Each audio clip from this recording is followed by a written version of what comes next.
Politizalis. Politizalis.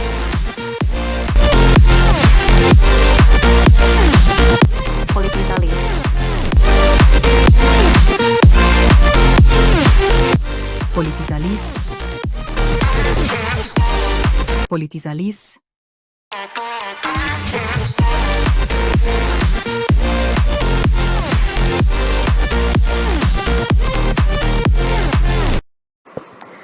Olá, sejam todos e todas muito bem-vindas a mais uma edição do Politizalis. Esse mês de abril nós estamos trazendo aqui uma temática de abertura muito importante para a discussão social, que é sobre a conscientização do autismo. E antes de mais nada, antes da gente dar sequência ao nosso roteiro aqui de entrevistas, eu queria dizer a vocês que hoje eu estou sem a minha parceira Lisdeile Nobre aqui de programa, porque ela teve aí uma agenda especial, particular, né, para poder atender e infelizmente não pôde estar presente, mas semana que vem já estamos aqui as duas cascas de balas unidas para dar continuidade à série de entrevistas. Hoje nós temos uma convidada especial. Por que especial? Rita Carvalho. Ela vai se apresentar, vocês vão conhecer melhor a história de Rita, que é advogada e também mãe atípica, além de ser também presidente da comissão dos deficientes, das pessoas com deficiências, não é verdade? Rita Carvalho, seja muito bem-vinda. Por favor, se apresente de acordo com a sua vontade. Muito obrigada, Larissa. Bom dia a todos. Eu sou Rita Carvalho, sou professora e sou advogada. Mas, antes de tudo, eu sou mãe de um rapaz chamado João Gabriel, e ele é um jovem com transtorno do espectro autista, né? Então, ele tem 27 anos, e eu comecei minha carreira como professora, primeiramente, né? Trabalhando com as crianças da educação pública, né? Eu sempre trabalhei em escola pública, e hoje eu estou nesta luta pelos direitos das pessoas com deficiência, juntamente com a minha luta de mãe atípica. Muito bem. O Politizalis, ele tem essa característica, Rita, de trazer sempre para a pauta questões sociais, né, que interferem realmente ali no cotidiano das pessoas, né, ações inclusive de cidadania. Então, nada mais do que especial trazer para essa pauta de discussão uma pessoa que, além do conhecimento do direito, ela também tem a experiência de vida. Como você mesmo falou aqui para a gente de início, né, você é uma mãe atípica, e uma mãe atípica não de uma criança, mas de uma pessoa adulta, porque pouco se fala sobre isso, né? Quando a gente abre aqui os diálogos de discussões sobre o autismo, a gente associa muito frequentemente às crianças, mas a gente precisa lembrar que dentro da nossa sociedade, em diversos espaços sociais, os autistas estão ali presentes, e eles têm também aquela convivência social natural, apta, né, de qualquer ser humano que está ali disponível para poder ter os seus relacionamentos e ter também as suas atividades. É importante a gente falar sobre isso, não é verdade, Rita? Com certeza, Lari. Olha só, o que está acontecendo com a sociedade? Nós temos os autistas, né? Nós temos as pessoas, as famílias que estão descobrindo agora os diagnósticos, né? Então, crianças que estão descobrindo que são autistas. Mas nós temos uma sociedade de adultos, né? Então, nós temos já os adolescentes, os jovens e os adultos. E temos também os autistas que descobriram tardiamente os seus diagnósticos, que também são adultos. Lá no meu escritório, eu recebo famílias de adultos que descobriram ali por volta da pandemia, né? No processo da pandemia, muitas famílias descobriram os seus autistas, né, dentro de casa, a convivência com a família. E tem também o diagnóstico pós você descobrir seu filho, a família descobrir que também são autistas, ou o pai ou a mãe, pela questão da genética. Nós já sabemos pelos estudos, né, pelo processo científico, que o autismo é uma questão também genética. A gente tem fatores ambientais, a gente tem vários fatores, mas o fator genético, ele já é comprovado. Então, geralmente, uma família, quando descobre que seu filho tem o diagnóstico do autismo, eles se descobrem também autista. Ou o pai, ou a mãe, ou o avô, uma tia, né? Uma pessoa da família. Então, ele está nos genes. E aí, a gente tem também o diagnóstico tardio. E aí, o que fazer, né, para estimular, para poder fazer um trabalho multidisciplinar com este adulto autista. Atualmente mesmo eu estou com muita dificuldade em encontrar a terapia ABA para o meu filho. Meu filho, ele faz terapia, né, com psicóloga, ele faz acompanhamento com diversos tipos de trabalhos, né, pedagógicos, como ele faz o Kumon desde os 6 anos de idade, que também ajudou muito ele na trajetória, mas a gente fica com dificuldade com a terapia ABA. Ele precisa hoje de um acompanhamento para o ensino, porque ele é um universitário, né? Ele passou na 3ª tentativa do Enem, ele passou em ampla concorrência, ele tem muito orgulho em falar isso, e eu também gosto de estar evidenciando isso para a gente poder estar estimulando outras famílias com a questão do estímulo mesmo, de estar o tempo todo ele sendo estimulado, sendo trabalhado com a questão das terapia ocupacional, com a questão mesmo da terapia ABA, mas eu procurei uma terapia para João Gabriel com 27 anos e não encontrei. Então a gente tem essa dificuldade com o adulto. E quando eles entram na vida adulta, eles têm a dificuldade de se colocar na sociedade. E aí a gente pergunta como ajudá-lo a fazer isso. Então a gente precisa da ajuda de profissionais, a gente como família, dos profissionais, para essa superposição deles. E é muito importante você tocar nesse assunto, Rita, porque quando a gente fala de políticas públicas de inclusão, a gente também precisa lembrar da fase adulta, né? Porque vem aí as questões de empregabilidade, que a gente precisa dar continuidade a esse processo. Então é importante sim que a gente fale a respeito de inclusão social nas escolas, em relação à saúde pública, né, e também na rede privada, mas na fase adulta, como Rita mesmo expressou aqui, existem ainda barreiras que precisam ser ultrapassadas, porque a vida dessas pessoas, elas não se limitam apenas ali àquela fase da primeira e segunda infância, mas depois que elas, né, partem para a vida adulta, isso dá continuidade, as pessoas trabalham, as pessoas estudam, como você mesmo sinalizou, e a gente precisa de políticas públicas efetivas que possam também incluir essas pessoas no mercado de trabalho, né, que possam de certa forma, dar as ferramentas necessárias para que elas continuem, né, trabalhando ali, exercendo a sua função normalmente. E um questionamento assim que eu trago sempre comigo, né, qual a importância de você ter pessoas como Rita, que são personalidades representativas nesse espaço? Porque, inclusive, Rita, eu queria que você comentasse aqui conosco, né, em que momento que você considera que foi importante, que você virou a chave, que você poderia associar a sua profissão, porque você também representa ali, né, a Comissão dos Direitos das Pessoas com Deficiência. Em que momento você falou, vou me utilizar profissionalmente para também me associar dessa experiência que eu já tenho, que é uma experiência pessoal, né, e poder colaborar de forma social, porque a partir do momento em que você vem e dá voz a causas como essa, você está agindo de forma socialmente também, contribuindo com a sociedade, né? Sim, Lari. Olha, o que aconteceu comigo, a minha experiência como mãe, ela começa em 1998, quando o João nasceu. E aí, João, ele já tinha um indicativo, desde que ele nasceu com alguns probleminhas, ele estava laçado, e aí a gente ficou aguardando, né, bem trágico isso, a gente ficou aguardando qual sequela João teria, porque ele nasceu cianótico, e aí teve que ser reanimado em sala de parto, todo esse processo, e a gente começou a estimular. Aí João passou a ser estimulado desde quando ele ficou em incubadora, ele ficou 29 dias em incubadora no hospital, e aí ele passou a ser estimulado. Nesse processo de estímulo, né, a gente ficou trabalhando, levando o João a todos os profissionais da medicina para poder a gente acompanhar em que aspecto o João ia ter uma limitação, ele ia ter uma deficiência ou um probleminha. Acontece que a gente não descobriu logo que João era autista. O que acontece? Há 27 anos atrás, a gente não tinha esse nicho de informação que a gente tem hoje, né? A questão da própria tecnologia, as redes sociais, enfim, esse número, né, imenso, essa avalanche de conhecimento e informação que a gente tem hoje.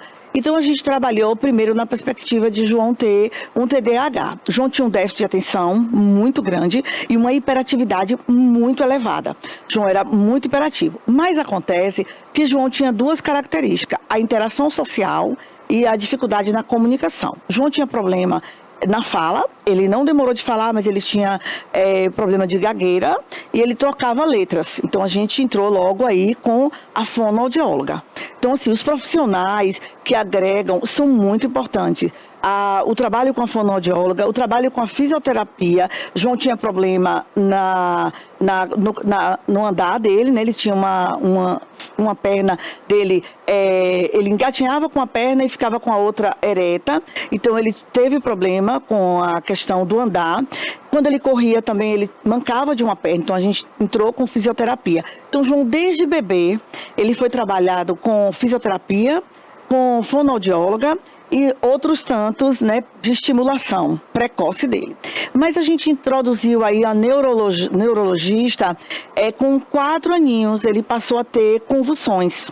E aí a gente, até 4 anos, trabalhou com o déficit de atenção, com hiperatividade. Sim. Mas a escola já sinalizou dificuldade no relacionamento com os coleguinhas e também nessa relação com o outro e no brincar e na relação com o outro. Por quê? Porque o autismo, o transtorno do espectro autista, tem essas duas características como base, que é a interação social e a comunicação. O autista sempre vai ter essa dificuldade que ele vai carregar para a vida inteira, que é as relações interpessoais, que vai ser o grande problema também na vida adulta, que é a relação dele no trabalho. Aí vem a relação, né, do mercado de trabalho, que é o grande calcanhar de Aquiles, né? Hoje, inclusive, na vida de João ainda não despontou para o mundo do mercado de trabalho. A gente tem dificuldade das empresas, né, de estar acolhendo, dos próprios pessoas que vão estar trabalhando com ele. Então, esse autista que vai ter uma forma de olhar, de se portar nas relações sociais estranhamente, né, porque eles têm um corpo que por vezes é rígido, né, eles têm uma relação dele com o outro de estranhamento. Então, essa pessoa que está do lado de lá não vai ter esse olhar, tem que ter esse olhar, né, de acolhimento, de inclusão. Isso é muito difícil. Mas sabe o que eu sempre falo, Rita? É que essa dificuldade, na verdade, é muito mais imposta por nós, né, que nos consideramos erroneamente normais, do que pelos próprios portadores de autismo. Por quê? Eu falo assim, questões práticas, né? Toda vez que você conversa com uma mãe, uma família, sobre a questão do comportamento social do autista, né? Se a gente for observar, são várias questões que estão até similares ao nosso próprio comportamento. Né? Por exemplo, quando fala, olha, não, meu filho ele tem uma dificuldade mesmo de interagir muito com pessoas desconhecidas, por exemplo. Eu falei, aí eu sempre falo, mas até a gente mesmo tem essa dificuldade. A diferença é que a gente disfarça, porque a gente tem essa consciência, né, que a gente precisa ter ali a interação. Mas se a gente for observar no dia a dia, né, são questões práticas que todos nós temos também, né? E essa dificuldade de barreira que a gente coloca, muitas vezes acaba sendo ainda maiores do que as próprias que já existem, né? Que é quando a gente fala diretamente sobre o preconceito. A falta de entendimento também hoje, com tantas ferramentas de conhecimento disponíveis, quando você expressa uma falta de conhecimento, ali está contido sim o preconceito nesse sentido. Mas tem algo importante que a gente também precisa mencionar, que é sobre um benefício que é importante para essas famílias, que é o BPC e o LOAS. Eu queria que você também pudesse falar para a gente a respeito desse benefício, como funciona. Sim, o benefício BPC LOAS, ele é um benefício que todas as pessoas com deficiência têm direito. Então, quando uma família, principalmente uma família de baixa renda, porque para você conseguir, você família que está nos ouvindo, conseguir o BPC LOAS, você precisa ter primeiramente, o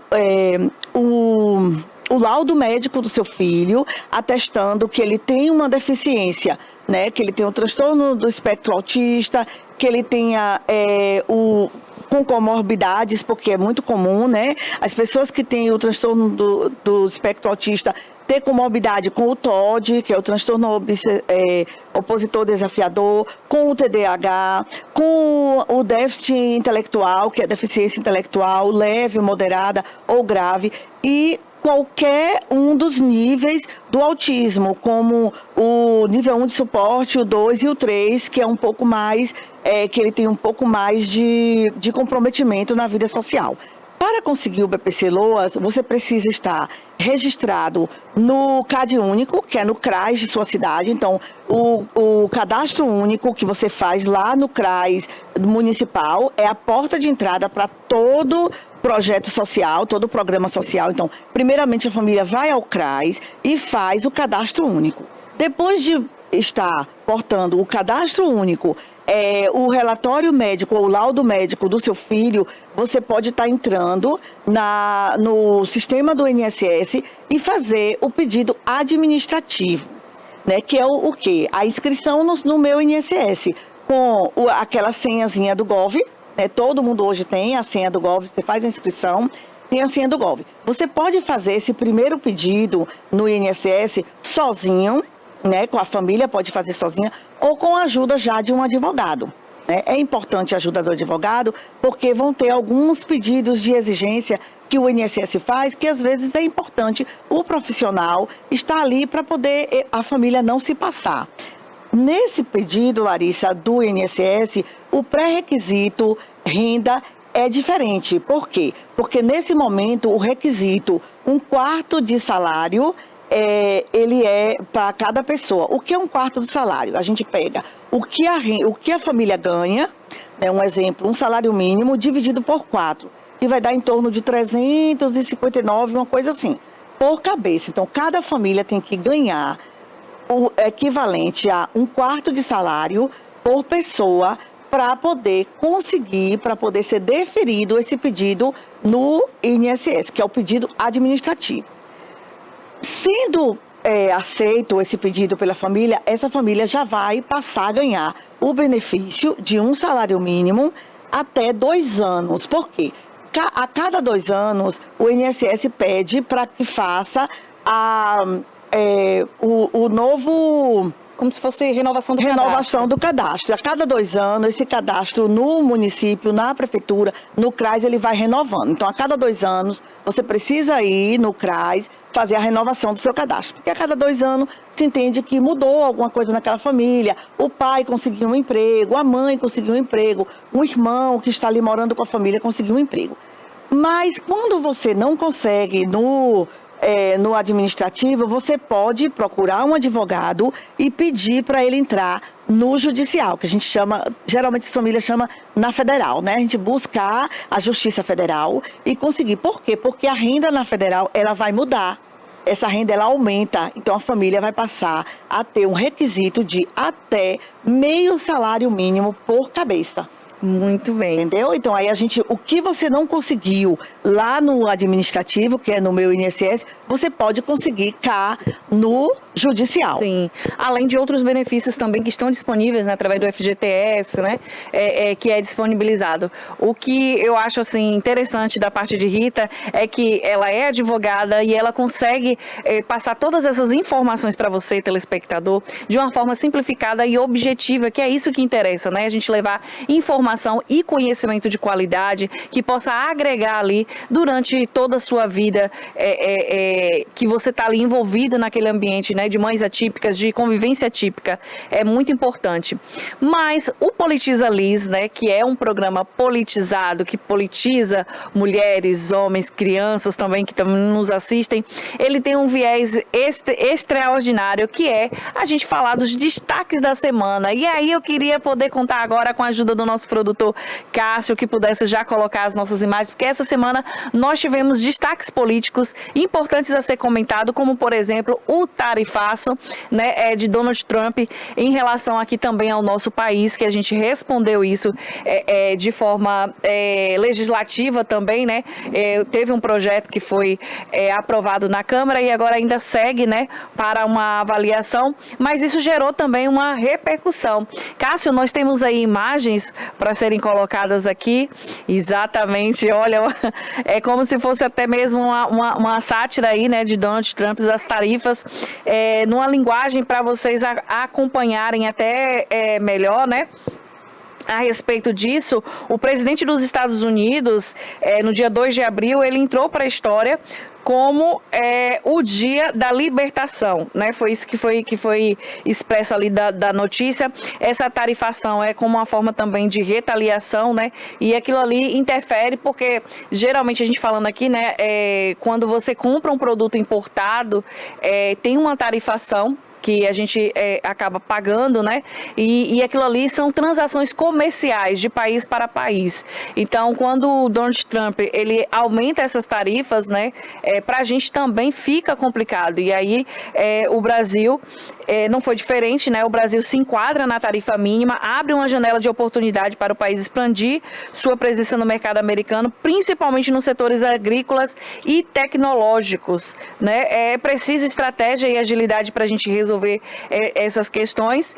Além disso, nós temos também uma notícia, né, que chamou a atenção, principalmente no dia de ontem, que foi o comunicado de Felipe Neto, né? Ele começou a anunciar a sua pré-candidatura à eleição. Além de Felipe Neto, outras personalidades também já começaram a expressar, né? Como também o cantor Gustavo Lima. Mas na ocasião, o Felipe Neto, né, o influenciador digital Felipe Neto, anunciou que irá lançar uma nova rede social junto e informou a sua pré-candidatura à presidência. Essa rede social é para ele realmente movimentar questões políticas, né? Ele justificou ali o motivo da sua pré-candidatura através dessa rede. E o interessante é que a entrada de figuras na comunicação do cenário político, ele reforça a centralidade das redes sociais no debate público. A gente sabe que as redes sociais ela tem uma potencialidade muito grande e influenciadora no campo político, e a gente vê, né, uma personalidade que é considerada como digital influencer também se posicionar de forma política. A gente agora resta saber como será a recepção popular em relação a isso, a essa proposta, né, que foi colocada aí. Felipe Neto, candidato, pré-candidato, né, que é assim que a gente pode falar, a presidente, né? E também precisamos falar do PGJ, né, que é o itinerante. Durante a abertura da programação do PGJ itinerante, o Ministério Público instalou sua sede administrativa aqui em Itabuna, com ações voltadas à cidadania, educação, saúde e direitos humanos. Só um instante, gente, que está aqui com...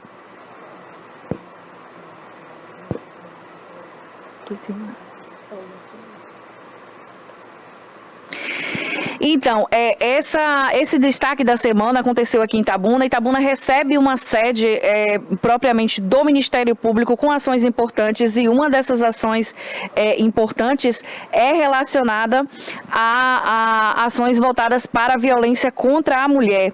E isso é importante a gente falar sobre isso.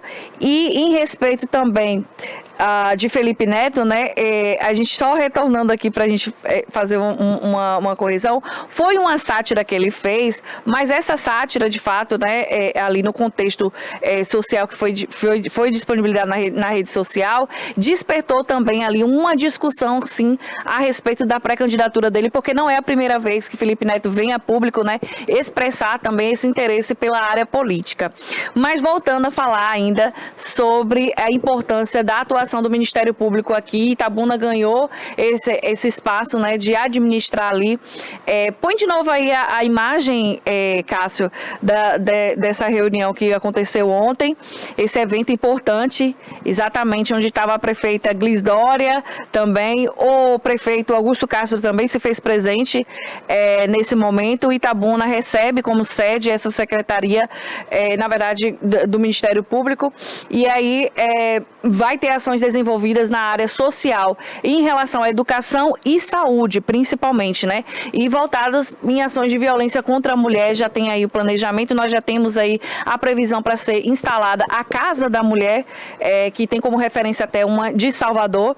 Então é importante também ter esse viés. E falando em educação, né, aproveitando a oportunidade, queria trazer até aqui para a Rita essa discussão dos desafios ainda na área educacional para os autistas, né, tanto na rede privada como na rede pública, Rita, porque a gente sabe que está ali respaldado pela lei, né, por exemplo, a questão da matrícula, né, toda criança autista, ela tem direito a estudar, a estar ali matriculada de forma comum, porém ainda há muitas queixas e reclamações, tanto no Ministério Público como na Secretaria de Educação, de recusa de matrícula e também de falta de profissionais com a especialidade ou com a didática específica, né, para trabalhar com os autistas. Você tem conhecimento, você poderia também abrir essa abordagem para a gente?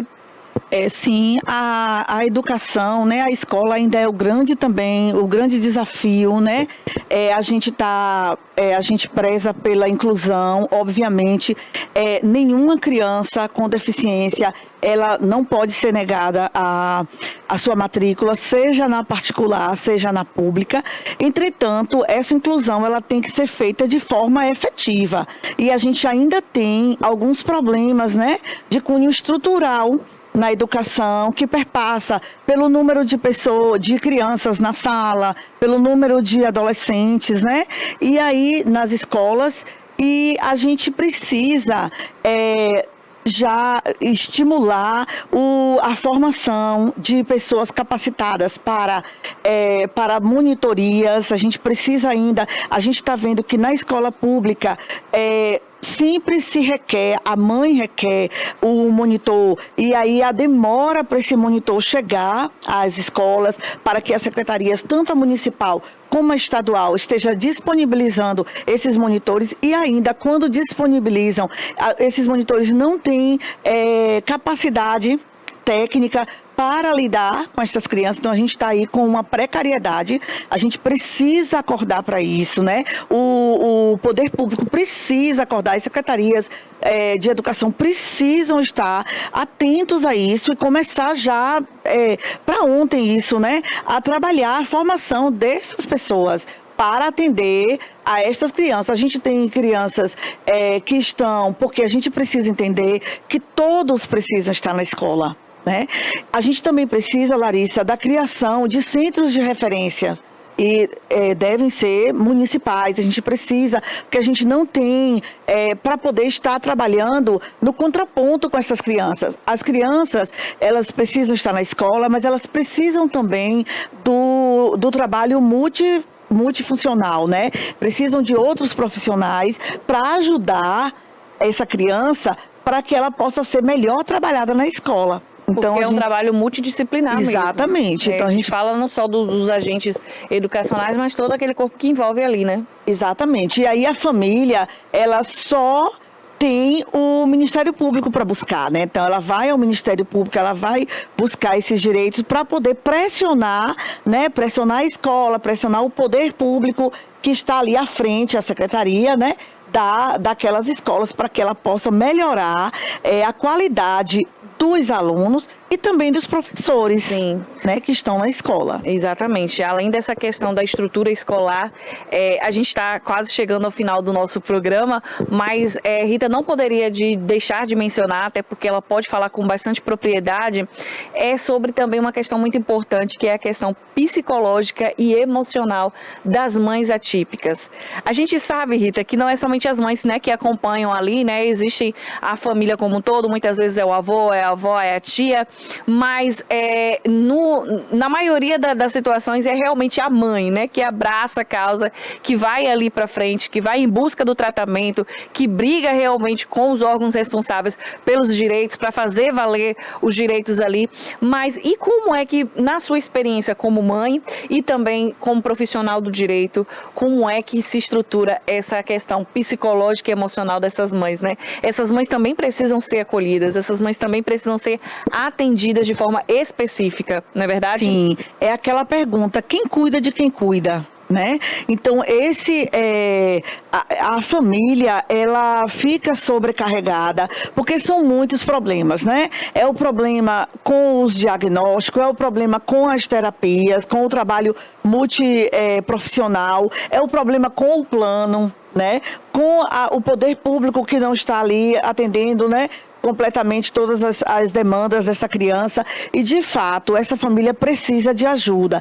Essa mãe, ela precisa de um refrigério, né? Ela também precisa de um atendimento psicológico. Eu perguntei nesta semana, na quarta-feira, né, tivemos um evento lá na OAB, onde eu sou presidente da Comissão de Direitos das Pessoas com Deficiência. Nós fizemos um evento lá de conscientização do autismo e eu estive com uma mãe e ela me contou muita coisa sobre a filha dela e eu perguntei, mãe, e você faz terapia? Ela, como? Eu não tenho como fazer terapia. Então, ela precisa, porque se ela adoecer, né, quem vai cuidar? Então a gente precisa, acho que foi ontem que eu estava ouvindo sobre aquele atendimento, aquela questão da emergência no avião. Quando o avião está passando por um problema da turbulência, a máscara primeiro que você tem que colocar é a sua, para depois você colocar da pessoa que está do seu lado. Então vamos trazer isso para a vida prática. Se você não cuidar de você, eu sei que é muito difícil, por vezes a gente adoece, né? Então é muito normal e é muito comum pedir ajuda. Então vamos também pedir ajuda. Quando você vai levar seu filho para o atendimento, né, pergunte se não tem um profissional para cuidar de você. Onde você pode, vá ao posto do bairro e pergunte peça um encaminhamento, que é lá que também começa todo o trabalho de acompanhamento do seu filho. Você vai ao posto do seu bairro e peça um encaminhamento para um neuro, para o seu filho, para um psiquiatra, para o seu filho. E pergunte, vocês também não têm um acompanhamento de psicóloga? Por vezes tem e a gente não fica sabendo, sim. Né? Então pergunte no bairro, pergunte no posto. Vocês não têm um trabalho, um acompanhamento de um trabalho social que está acontecendo no bairro? Procure, busque também os órgãos, né, de acesso. Eu estou também lá com a presidência da Comissão do Direito das Pessoas com Deficiência, estou colocando aqui à disposição o meu contato, né, eu sempre atendo ali no meu Instagram. Inclusive, eu gostaria que você divulgasse tanto o seu contato como o seu Instagram também, que é importante, são importantes ferramentas também. Sim. Pode falar. Vou estar aqui passando o meu contato, o meu Instagram, vocês podem estar me procurando, @ritacarvalho.adv.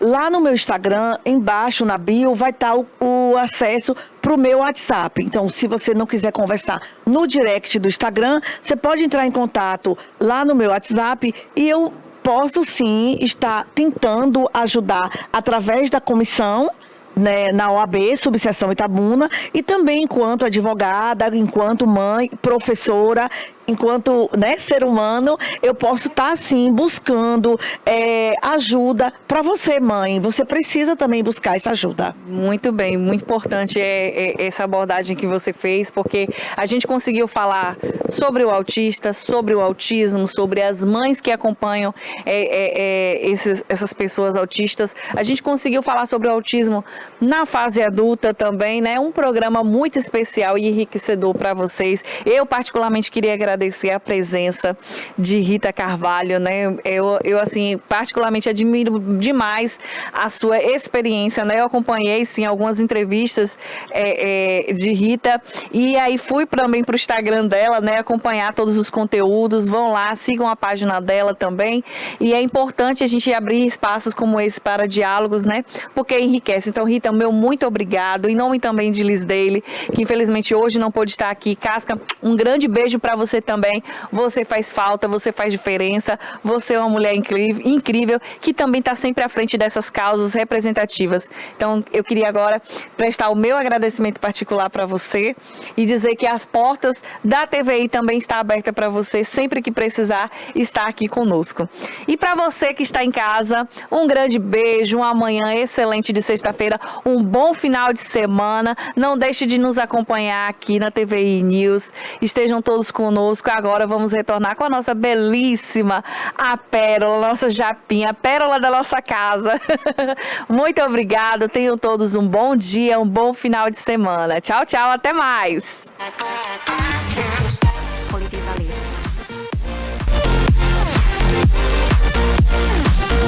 Politizalis.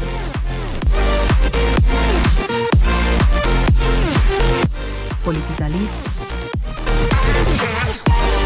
Politizalis.